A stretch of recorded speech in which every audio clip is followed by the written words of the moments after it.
Totoo, walang perpekto. Lahat tayo may sablay, yung iba maliit, yung iba naman po malaki. Pero ang tanong, anong gagawin mo kapag ka nagkamali ka?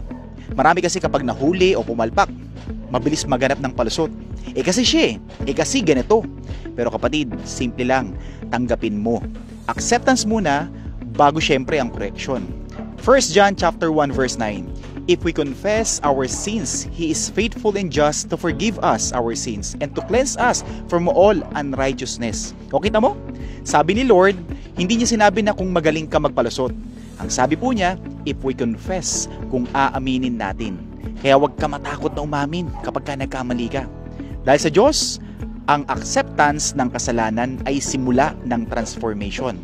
At habang may buhay, may pagkakataon pa para maitama ang lahat ng pagkakamali. Kaya kapatid, tandaan mo, mas okay na umamin kaysa magpanggap. Ang fake na tao, hindi pwedeng i-redeem ng Diyos. Pero ang totoong taong umaamin ng kasalanan, binabago ni Lord.